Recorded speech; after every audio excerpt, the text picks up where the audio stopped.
What's up, YouTube? It's been a while. It's been a minute. I haven't been able to make the water. I'm kind of homeless right now. Not important. What I wanted to talk about today, as the title shows, the path of the dragon and what it's meant to me. And today is the day of the dragon, so that's part of the reason why I wanted to make this, but also just to get some content out. Just for anyone that is familiar with who I am, I'll be making some handmade jewelry, having that on my Instagram account. I'll have the link in the doobly-doo. But going down the path of the dragon, it's been very, very difficult. It's been very inspiring and transpiring, what I should say. And working with the dragon, specifically as a dragon shaman, it was a very primal feeling. It was a lot of the heart and understanding the heart and using the heart to become a voice. And as a dragon priest, which is a slightly different thing, and I'll explain that a little later. Being a dragon priest and working specifically under the rule of one dragon has been very life-changing. I mean, ever since I saw a dragon, I knew it meant something. That's clear as day that it meant something. And just for a little reference, following the Mayan calendar, originally I wasn't even supposed to get this. This is off of a trade that I had made on the Day of the Dragon last year. And it was something that I was not prepared for, but it had aligned me to my path, and that's kind of why I wanted to talk about that today. So, the dragon has always showed up when things were kind of bad, and that's something I've noticed for myself, that the people that have meant something to me, people that are important, as soon as I entered their life, things started going bad, and I wondered if it was my presence that had made things bad. And ultimately, what I've learned, looking back on everything, is that dragons are meant to be where they're meant to be because of the people that are needing their energy. Now, I'm not exactly sure why I'm with my parents, other than the circumstances that brought things forth to this. But ultimately, placement is very important for your purpose. That is one thing that I've learned very, very recently. Placement, context, and purpose. Now, working with a dragon, specifically one dragon, there are many people in Draconic Wicca that have many dragon guardians, and that's not something I would personally recommend for someone that's wanting to get into Draconic Wicca. It's easier to understand, and it's easier on the mind to learn the history and the story of one dragon specifically. Now, I'm not tarnishing anyone that would like to work with multiple dragons, and it really depends on if you want to be left-hand path or right-hand path.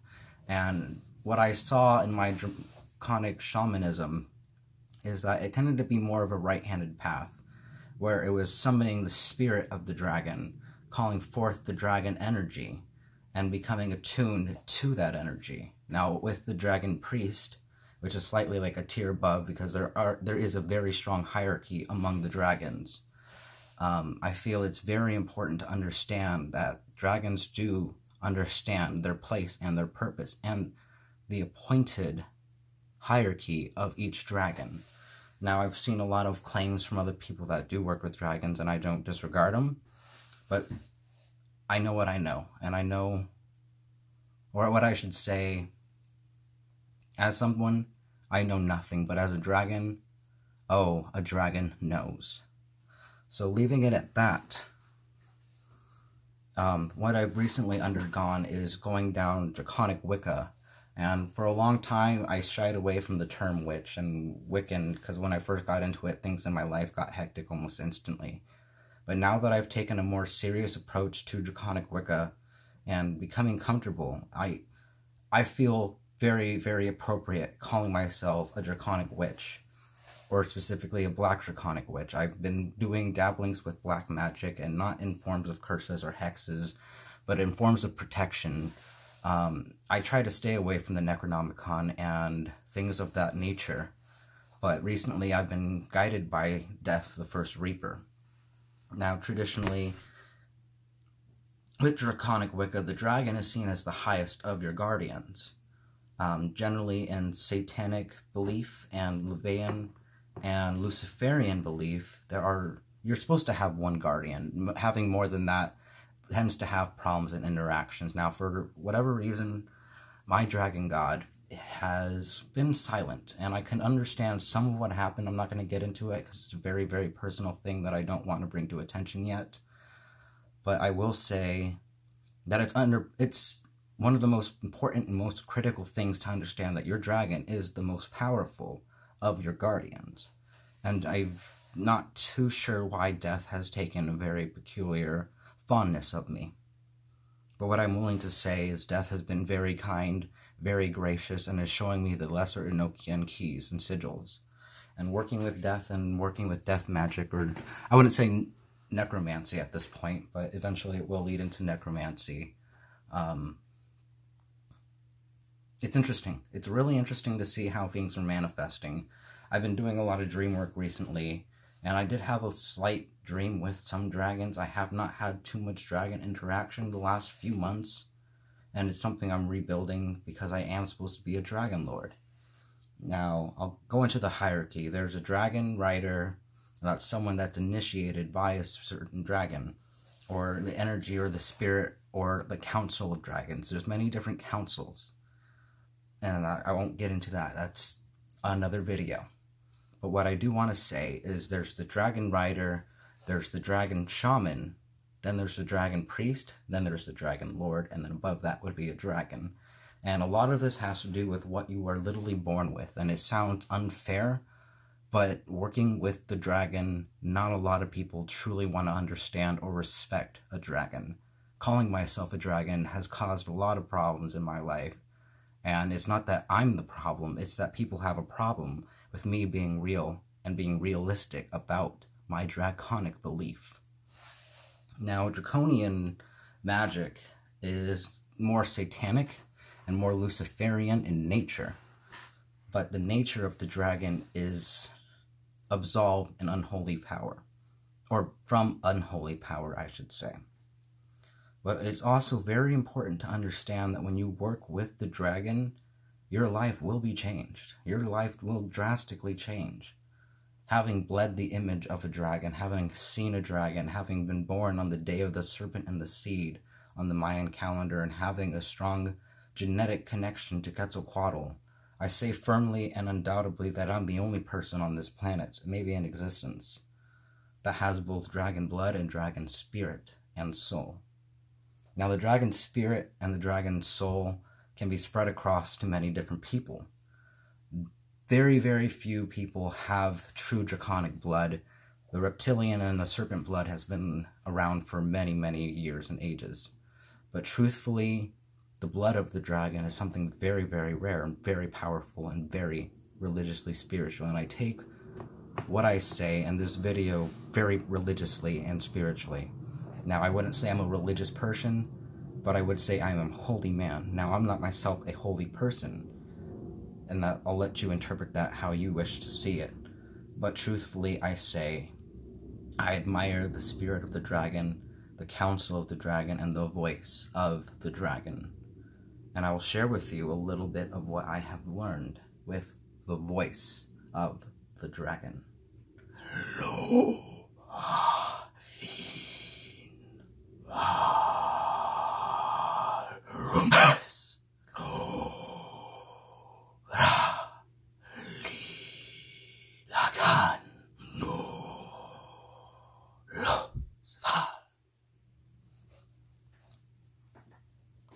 And as you hear my demeanor and my position, a lot of it has changed. The air around me has changed. And if you really listen and go back and listen, really hear what I'm pushing and breathing in, because I speak outward and I speak inward.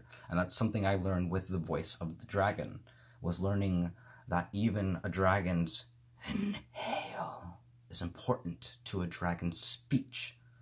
And the placement of those words. You could say, let's say, for instance, from Skyrim, row, which is balance. You could say row, or you could say row. Try it yourself. Now, if I had my cigarette, I would do it. But I have shown this to people, and they have tried and demonstrated some of this ability with themselves and myself present. Having a cigarette and just saying row, and just saying row, you get a different nasty taste of the smoke in your mouth. But when you do it the way I was taught by my dragon, you almost don't feel anything. And that's something I definitely want people to try. Now, going with the voice of the dragon as my name is, it's important for me to conduct and be vocal about my work. Now, a lot of people tend to be shy of the dragon, but it's important to understand that the dragon is here to reclaim his throne. The dragon has always been the king of creation. The dragon has always been seen as the devil, but the devil does not exist. But there are many forms of the devil, and there are many devils. But there's only one Satan, and I know who that is. And I say to you, and I won't get into debate with this, I know this truth very well. The Archangel Michael is truly Satan and the devil. And I don't believe in such things are appropriate in a manner and form of Draconic Wicca. As a left-handed path occultist, I do understand there are demonic forces that are at play, having worked with the Necronomicon, having been a Luciferian for many years. What I'm willing to say is that those powers, those names, they have an effect. But when it comes to Draconic Wicca and understanding true Draconic magic, it's nothing in comparison.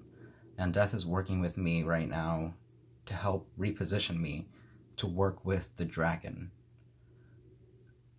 And what I'd like also to mention is that as a dragon priest, I've noticed my work and my ritual tends to be more ceremonial, more highly regarded in voice and tone, and more conducted in a proper manner. And for instance, and if you don't want to be involved in a draconic ritual, just end it here. If you wish to see a little bit more, I'm going to demonstrate a little bit of this ability. I'm sitting down in my mom's office, so it's not continuatively or contusively the best way to do this. I generally just go in my regular garment because when I presented myself before the dragon, I'd always go with what I felt in here.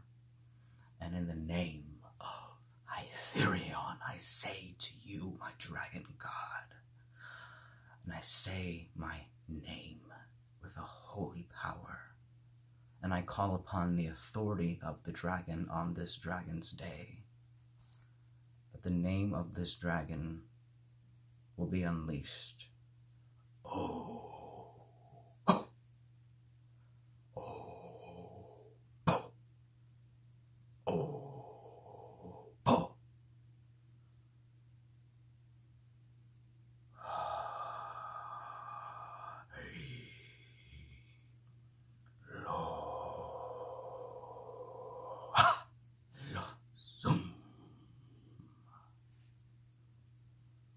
By the authority, the claim, and the name of the dragon whose voice I would not challenge or utter publicly, but I would say and is understood as the eternal darkness, that he would walk above us, the one civil law, and he would walk and knows no surrender. This is Yuga, voice of the dragons. Thank you.